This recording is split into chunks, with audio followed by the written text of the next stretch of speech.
All right, guys, go ahead. Do you expect to have Mark Rodriguez in the lineup this time? As of right now, Kevin, we do. He was cleared for contact before we left. Today was a pretty typical Tuesday for us where there was a bunch of contact, and I expect tomorrow to be somewhat similar. So unless something goes sideways, he says his repaired shoulder feels pretty good, so we expect to have him. Keep in mind he's not in game shape yet. What kind of shape is he in? I'd say, to be fair, he's in okay shape. He no better than that. Because he wasn't able to contact until 2 weeks ago or something like that, he could do all the skating he wanted, but that grinding out one-on-one play, the battling part, he wasn't able to engage in until more recent. So that's just going to take a little bit of time. I think his focus will have to be keeping his shift short and not wearing himself too thin early, especially on Friday if that's the case. But this time of year, to be quite honest with you, with our guys having 10, 14 days off, just depending on when their final exam was, they're all going to have to keep that in mind. Today there was signs of some rust, which is totally fine. They're not going to simulate a practice at home, no matter how many times they skate or they lift or whatever. So I don't think Mark's going to be alone, to be quite honest with you. I think it's going to be something we're going to have to do collectively, and no different than any other holiday break time. You got to get back and get yourself in it, and you almost have to take baby steps as you're getting yourself back in it. Talk about Moeller and how he's progressing, and if you expect him to go this weekend. Well, again, based on today's practice, then I'd say yes. He was one of those guys we were staying on all through the break to find out where he was and what his mindset is. And as of right now, our focus is for him to play on Friday. He is somebody we're going to keep a real close eye on, though. If this shoulder injury is something that continues to bother him, then we're going to look into something, I guess, a little more long-term to make sure this doesn't continue to happen. But as of right now, he says he feels pretty good. He is out of shape too. I mean, he hasn't skated in a while. I was thinking about that today as I watched him out there, and he battled hard. It's just that he hasn't engaged in those kind of battles for a while. So we expect him out there, but we're really going to keep a close eye on him. What does Rodriguez give you? What does he give us? Well, he gives us some experience. He's a guy that's been through a lot. I think he's one of those guys that was still trying to figure out his game when I came on board last year and what he's going to be at this level. I think he's a guy, my personal opinion, at his best is when he's physical. I think he's capable of making plays with the puck. I think he's a pretty smart hockey player all in all. I think he just gives us depth. I really do. He's not a flashy offensive guy, but he can create offense. He's not a 6'4", but he plays physical when he's at his best. And I think when he tries to be a little bit of everything, he gets away from what makes him really good. I think he needs to play hard and compete and be physical, and that will lead to offense. And I think he's a guy that gives us another option at killing penalties. It just brings depth to our forward group for sure. Ian Rule granted his release over the break. Just talk about what went into that decision for him and what that means for the defense as a whole moving forward. Well, I want to first of all set the record straight a little bit with that. Ian Rule didn't ask for a release. Ian Rule just didn't want to play hockey anymore. He handled it about as good as any young man I've been around. And obviously last year there was some difficult conversations that I initiated. This was one that he initiated. We sat down, we had a very good conversation. Ian's heart was just not in it anymore, and I'm using his words. His focus is going to be school and going and hopefully going even beyond his undergraduate degree here at Bowling Green. At least that's the plan as of right now. But he wasn't asking for a release so he can go somewhere else. He was not unhappy here. I think he's very happy here. I think he was questioning where he fit in around the rink, and I'm not talking about in our lineup, I'm just talking about in his own mind, did he have that fire to compete at a high level? And it seems like the answer to that was no. But again, I was extremely proud of Ian and how he handled himself.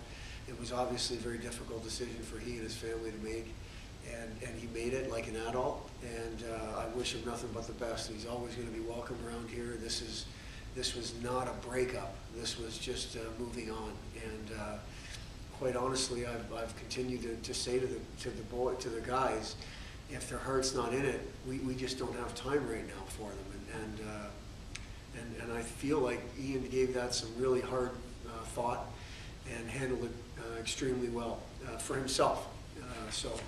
Like I said, I wish him nothing but the best. And as I was reading, and said he asked for release. All he did was he got released from our roster. Okay. That's not what he asked. He said, I've kind of had it with hockey a little bit, and I want to move on with my life. It wasn't, I need to get out of here and go somewhere else. It wasn't that. We'll talk about the Sorry, the second part of your question. What's going to happen for the short term is we're going to move Bobby Shea back there. When you get Rodriguez back, when you get Bowler back, I'd like us to have still 8 defensemen in terms of our practices, in terms of keeping people on edge back there. Obviously, I think our D play has been better, but not good enough, not consistent enough. We're still looking for 6 guys to solidify themselves in the lineup every single night. That hasn't happened. And so as far as we stay healthy, or so long as we stay healthy, Bobby will stay back there. If we start to run into some injury up front, then Bobby can always come back up front. We talked about this at the beginning of the year. We felt it was most fair for Bobby to be told you're going to play forward and that's it, not moving back and forth. Based on some different factors, we're going to come back off that statement, and he is going to be a versatile guy. He's going to be a guy that you may see at forward one night, you may see at defense the next night. I mean, it happened the last series of the first half there. He had 2 goals and an assist and a 3-3 tie, and then Saturday night he was on defense. That's just the way he was I talked to Bobby today. We had a good conversation, and he's going to be a guy that's going to play wherever he's needed to play. And I know he just wants to be in the lineup, so that's fair enough. But that's what we'll do for the short term, and that leaves us with 14 forwards total, and we'll just go from there. And lastly, on the injury front, anything to do with Wyatt Galley? No, I do think that Wyatt. I think that Wyatt's on the road to recovery, though, Kevin. He's not going to. He's going to stay at home in Ottawa with his family and just rehab his way. There's no reason really for him to be here, and then he'll join us when school starts for the 9th. But we feel like he's on the path to recovery, and we're still looking at the end of January for him to be out there facing pucks and whatever. And until we hear otherwise or see otherwise, that's going to be the plan. So when he joins us, we're looking at probably about another 3 weeks before he can be out there. Did you just reflect on the first half of the season? What were your expectations coming into your second year, and as we go into the second half now, how do you feel the team has met those expectations so far, moving forward? Well, I feel the first half was difficult. I'm not sure why. I still can't put my finger on it. We talk every Tuesday about some of the same things, and there was a lot of reflection over the past 2 weeks about what my role is in this whole thing, and am I doing what I need to be doing on a daily basis? And the answer to that probably is no. A good friend of mine gave me some advice over the break, and I think that we should be looking to inspire and lead people on a daily basis, and I'm not sure if I'm doing that. I do think it's a strength of mine when I'm at my best, but for whatever reason I got locked up and tied up in results. And you constantly talk about you don't want to worry about results, you want to worry about the process and the journey. And here I am not able to do that on a daily basis. So how do I expect the kids to do that when they're looking at me and how to act? And so that's the reflection. There was a lot of pointing finger at myself to do better. The facts are my expectations we haven't met. I don't know how real my expectations were, to be quite honest with you. We've got, you know, we've talked about this at length, but 15 underclassmen in the lineup every night. We've got some older players that are still trying to figure the culture out, figure their game out, and you know, and then we needing them to contribute, and their contributions have been limited at times. We are a work in progress. You know, you don't win at a high level with underclassmen only, and it's, again, it's not a shot at the older guys. So if you would have said to me we'd have one league win at Christmas time, there's no way I would have believed you. No chance. Again, do I think we've played better hockey than that? At times. I do think at the back half of that first half, we got in our own way a little bit and stopped competing and stopped playing intense like we want to for whatever reason. We need to learn from that. I do feel the break came at the proper time. They can go home and decompress and hopefully reflect individually, and then we can come back collectively and make the appropriate changes for the second half. I do feel we have potential to play better hockey the second half based on our young guys now having been through it a little bit. You know, my focus is going to be on a daily basis to bring that leadership and that inspiration to this program, which is what my job is. The X's and O's piece is not why we're losing hockey games. It just isn't. We're losing hockey games because we're either not competing at a high enough level, or as we compete at that level, we're not executing. That's not X's and O's. That's just experience, somewhat of a talent level thing, you know, a culture, a mentality, a winning feeling or sense on a daily basis. We're a work in progress in those situations, and people, they should point the finger at me. I understand that. But there's going to be some change around here in terms of how I approach every day, and that it's not going to be a major change, because I think there's lots of days where I'm right on top of the game and focused and so on. But this is something that there's a reality side to what's going on around here, and the reality is we're starting from scratch with this regime and this culture. I don't care if guys were here 3 years before I got here or weren't here at all before we got here. We're all new in this.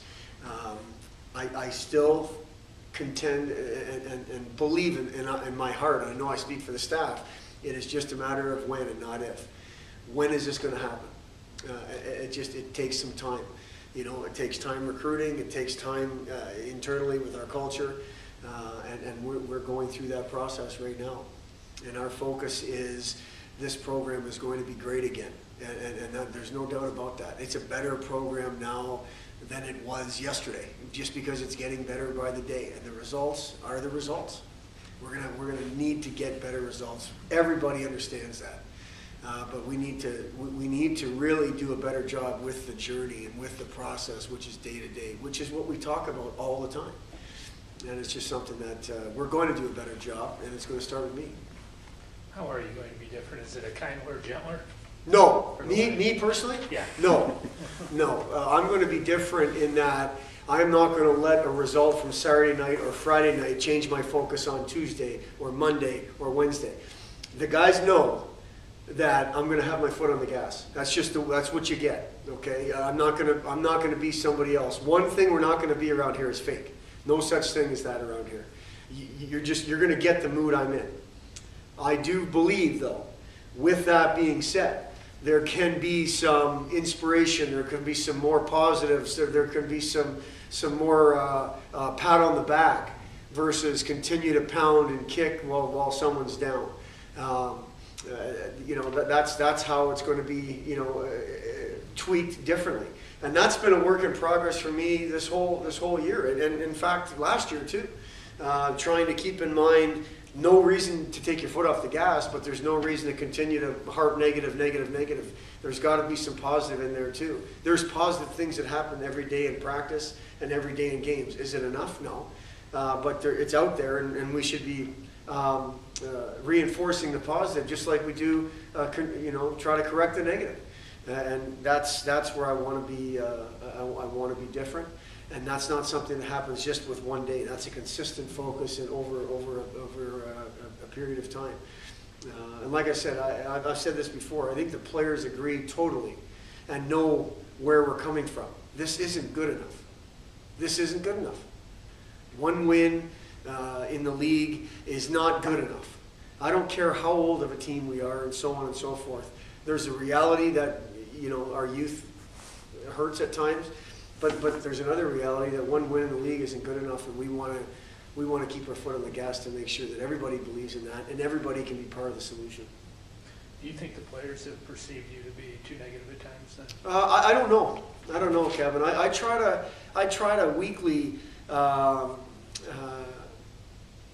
check in with the players, whether it's this guy or that guy. I try to mix it up a little bit.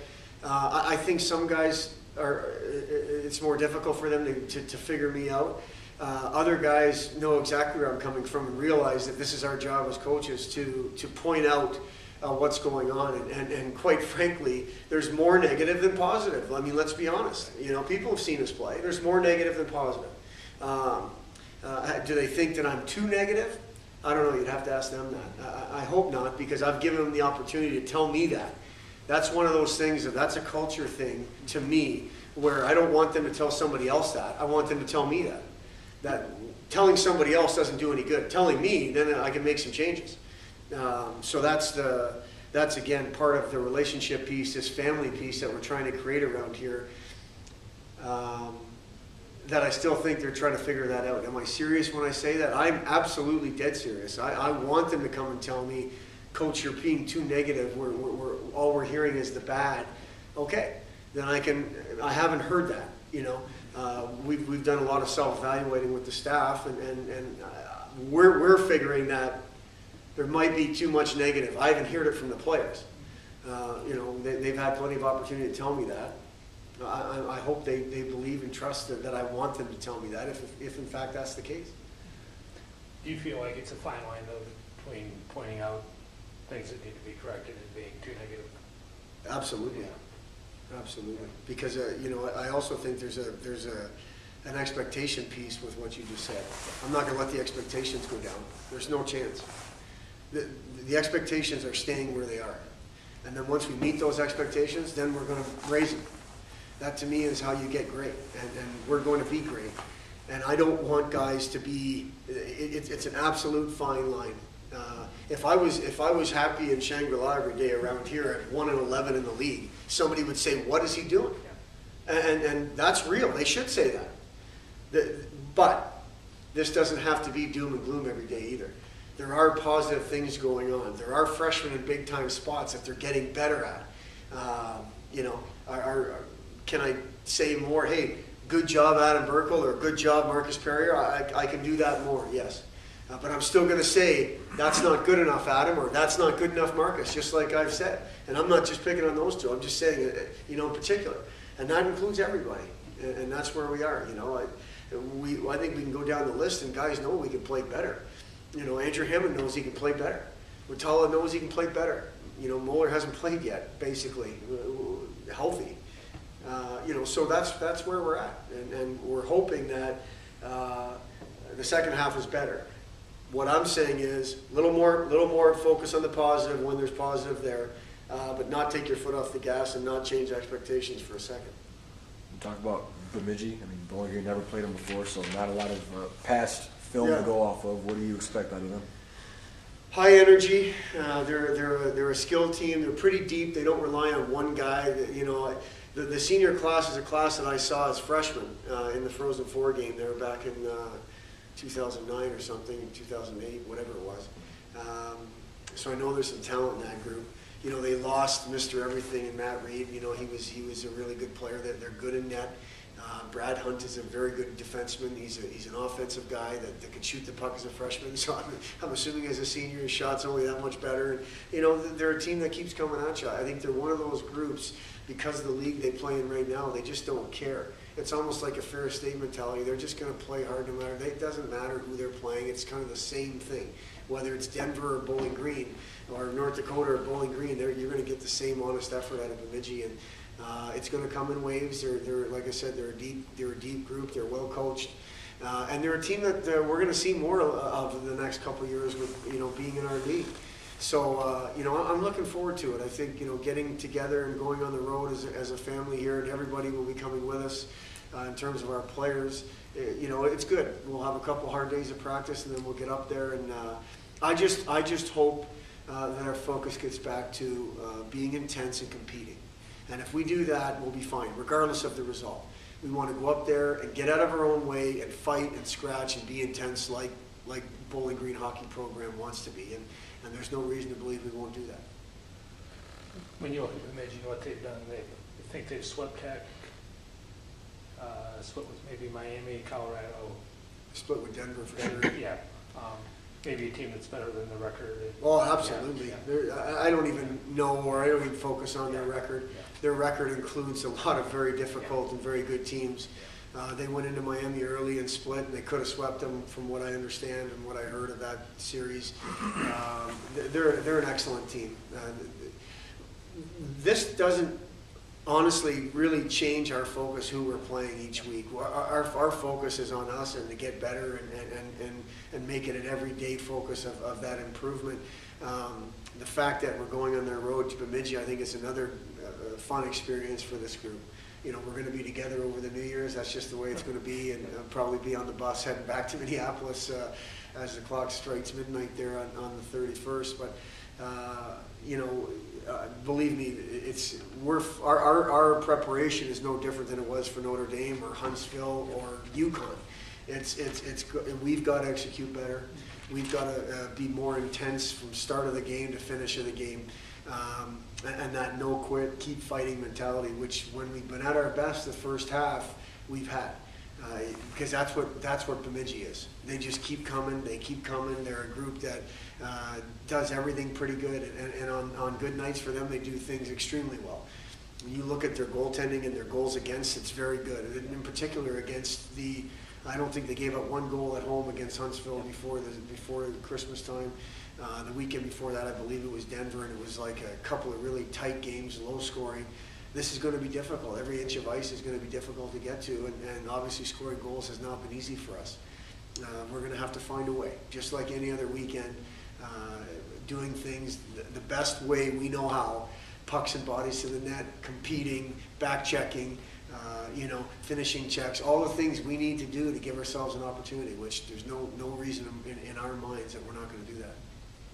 Not knowing what the league schedule will be in 13-14, is Bemidji still coming here?